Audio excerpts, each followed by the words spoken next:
రాష్ట్రంలో కూటమి ప్రభుత్వంపై పార్టీ పరంగా పోరుబాటుకు వైఎస్ఆర్సీపీ అధినేత మాజీ సీఎం వైఎస్ జగన్మోహన్ రెడ్డి గారు పిలుపునిచ్చారు. ఈ రోజు తాడేపల్లిలోని తన కార్యాలయంలో జిల్లా పార్టీ అధ్యక్షులు, కార్యదర్శులు, ప్రధాన కార్యదర్శులు, రీజనల్ కోఆర్డినేటర్లతో జగన్ సమావేశమయ్యారు. ఈ సందర్భంగా కార్యాచరణ వివరాలను ప్రకటించారు. కీలక అంశాలైన రైతు సమస్యలు, కరెంట్ ఛార్జీలు, ఫీజు రీయింబర్స్మెంట్పై పోరుబాట చేపట్టనున్నారు.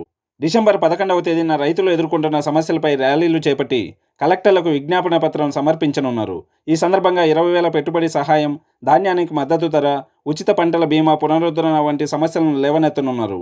డిసెంబర్ 27వ తేదీన పెంచిన కరెంట్ ఛార్జీలపై ఆందోళన చేపట్టి ఎస్సీ కార్యాలయాలు, సీఎండీ కార్యాలయాలకు ప్రజలతో కలిసి వెళ్లి విజ్ఞాపన పత్రాలు అందించే కార్యక్రమం చేపట్టనున్నారు. జనవరి 3వ తేదీన ఫీజు రీయింబర్స్మెంట్ అంశంపై పోరుబాట చేపట్టనున్నారు. పెండింగ్ బకాయిలు విడుదల చేయాలంటూ విద్యార్థులతో కలిసి జనవరి 3న కలెక్టర్ కార్యాలయాలకు వెళ్లి వినతి పత్రం అందించే కార్యక్రమం చేపట్టనున్నారు.